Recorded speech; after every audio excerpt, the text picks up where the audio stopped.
In the news, President Bola Ahmed Tinubu has sympathized with the Canadian government, diplomatic community and all persons affected by a fire incident which occurred on Monday at the Canadian High Court Commission in Abuja. In a statement issued by the Special Advisor to the President on Media and Publicity, Ajuri Ngilale, it was noted that the President assures the Canadian authorities of the full support of the Nigerian government in the aid of diplomatic and local staff of the High Commission who were particularly affected by the incident. President Tinubu therefore prayed for the repose of the departed souls and wished all injured persons a rapid and full recovery. 2 persons reportedly lost their lives in the tragedy, while others sustained injuries. The source of the fire was unknown as of press time, but thick, dark smokes were seen spiraling into the skies from a tall, white diplomatic building located on the Diplomatic Drive in the central business district of the FCT, a stone's throw from the Federal Ministry of Defense and the High Commission of the United States, the United Kingdom, and Ghana.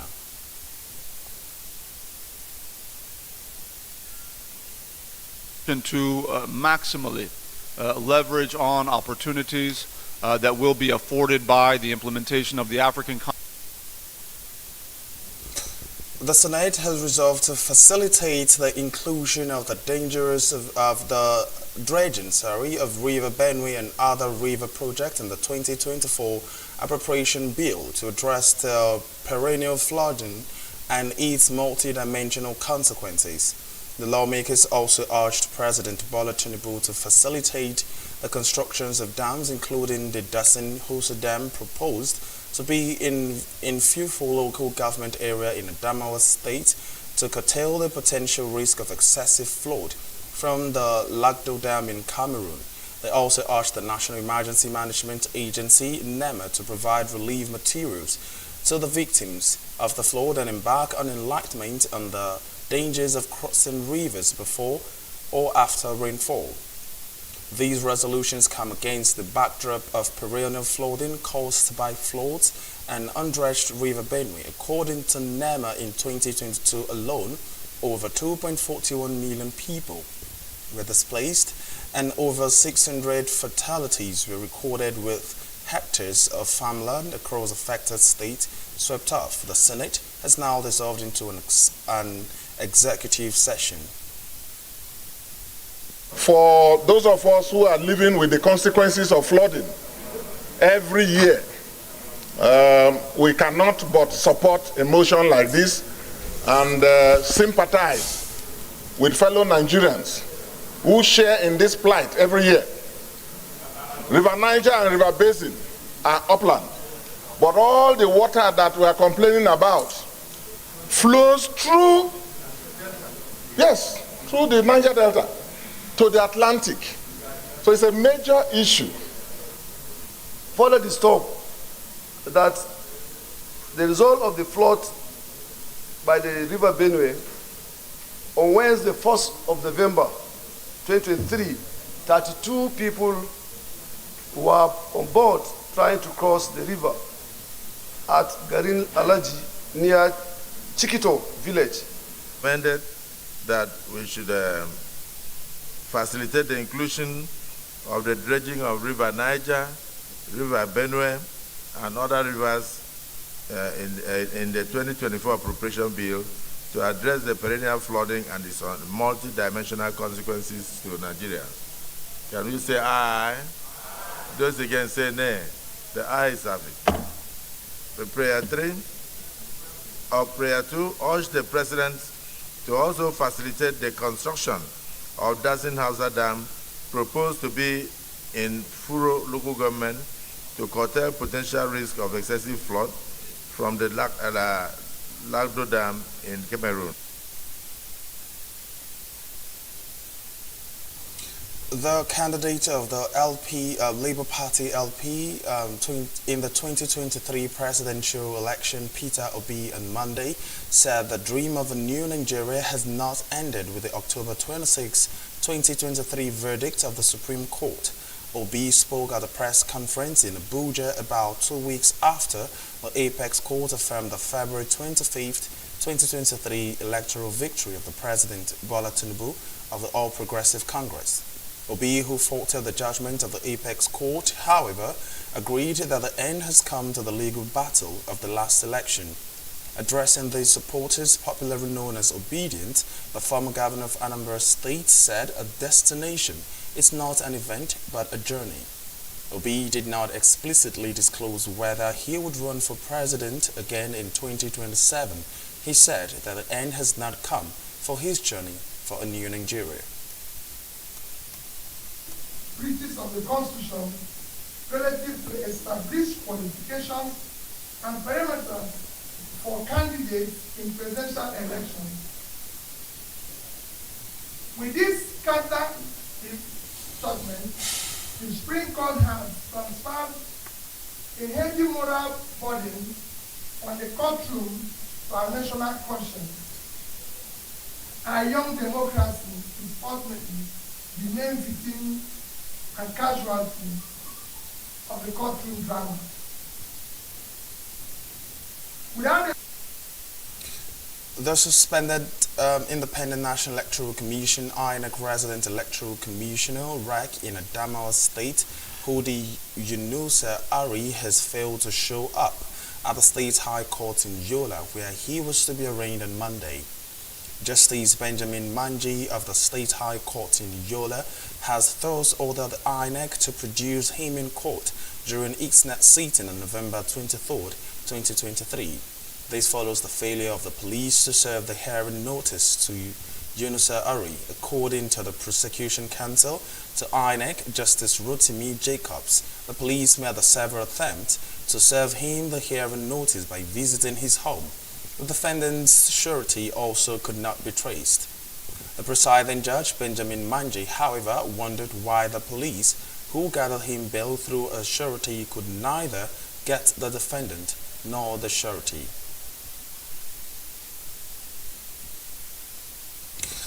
Here in Lagos, the state government has sealed the Ajah Market and Ogba City Mall over what is described as a waste disposal offences. In a statement on Monday, the Director of Public Affairs of the Lagos State Waste Management Authority, Loma Folashade Kadiri, said the action was carried out by the combined enforcement team of Loma, State Task Force on Environmental Sanitation and Special Offences, LASMA and LASEC Kai. The Loma spokesperson added that the enforcement team also cleared shanties and illegal trader structures around the Ajah BRT corridor and Ajah Jubilee Bridge on Sunday. In the wake of the development, the Lagos State Environment and Water Resources Commissioner Tokunbo Wahab said the move was in line with the government's resolve to continue its onslaught on filth and indiscriminate waste disposal by markets and businesses.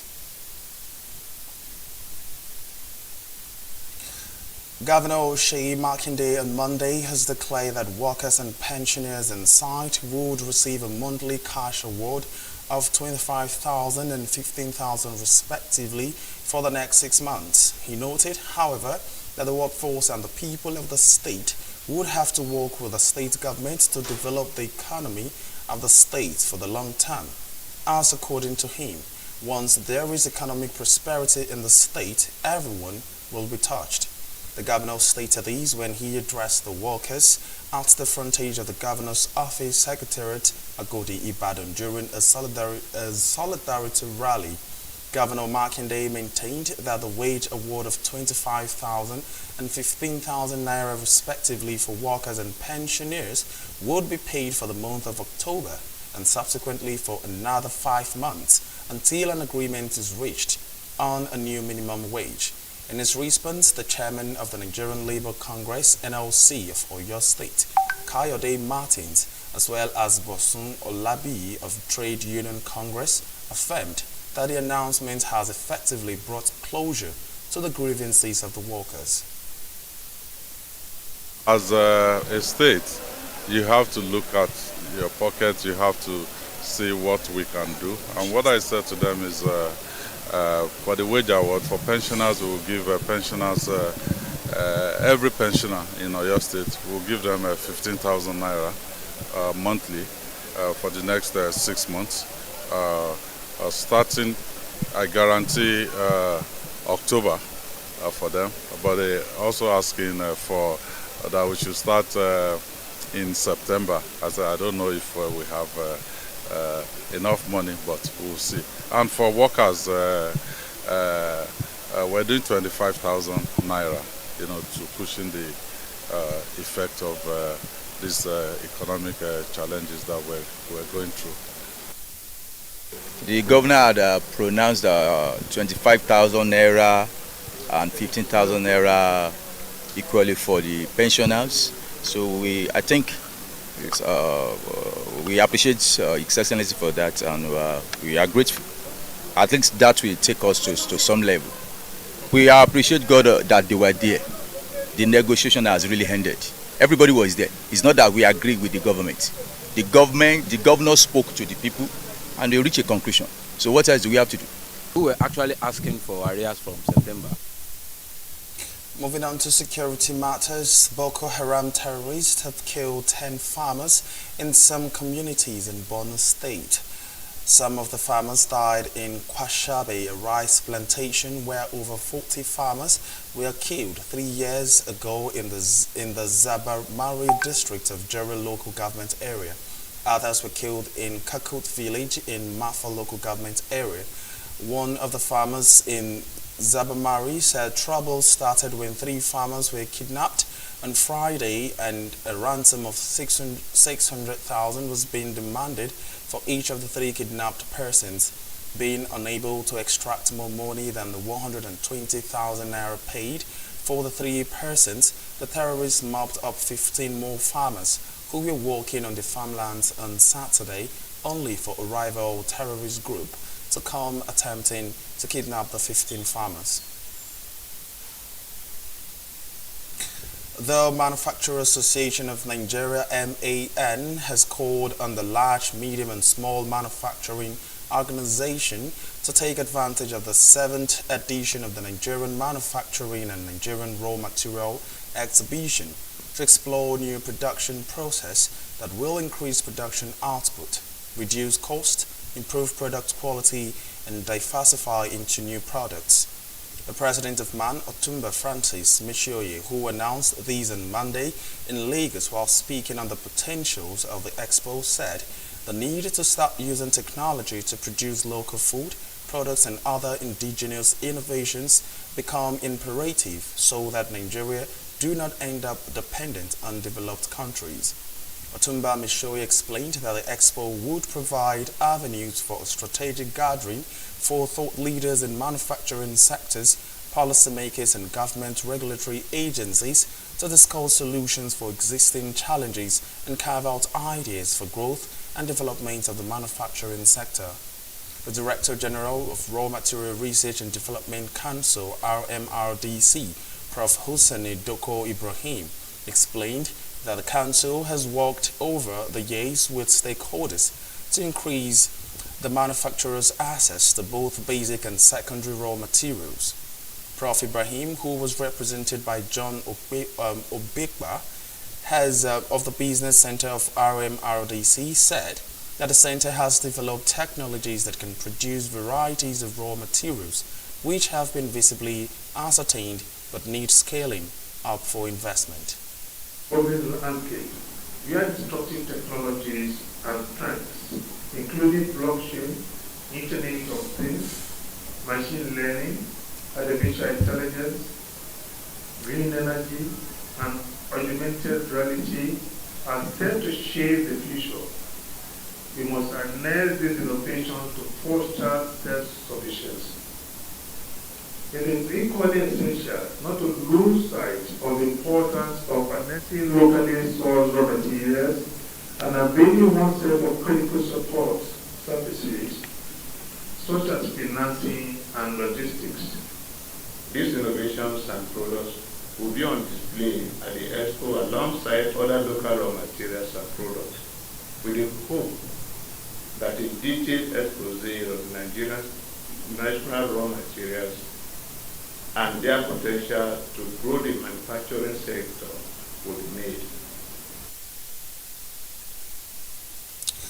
In spite of the current economic downturn, Nigerians have been urged to take responsibility of those in need of their immediate environment with their time, treasure and talent, as government cannot do it all alone.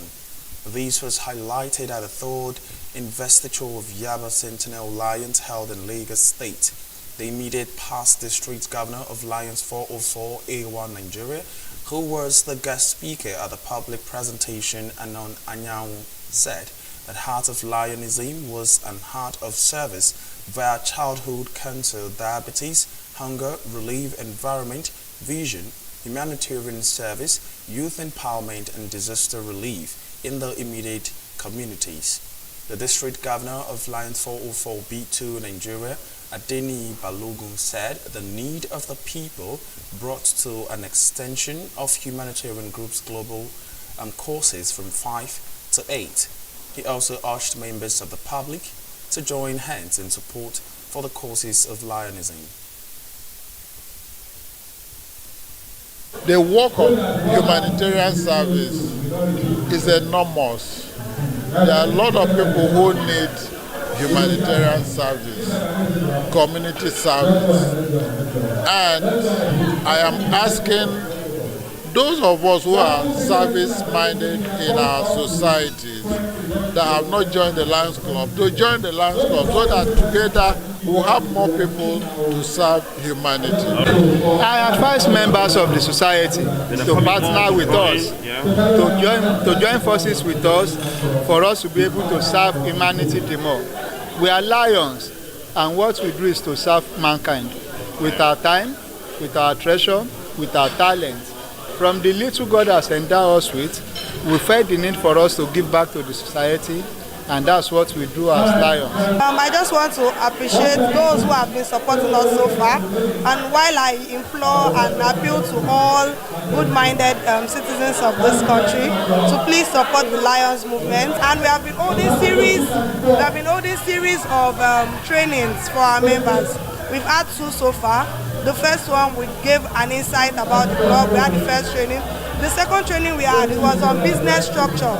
Business structure, like how to start up a business, how to access loans and grants from the federal government, different federal government schemes. We had a top professional coming to speak to us, and some Lions are already beginning to key into it and to see how they would boost their business properly. We should have a heart to give to the community in our own little way. We shouldn't always rely on the government to execute everything for us 100%. But in your community, in your environment, even in your place of work, learn to extend that hand of giving to everyone you come across. And that's it from the local scene. We now take a short break. When we come back, we'll take some stories from the foreign scenes.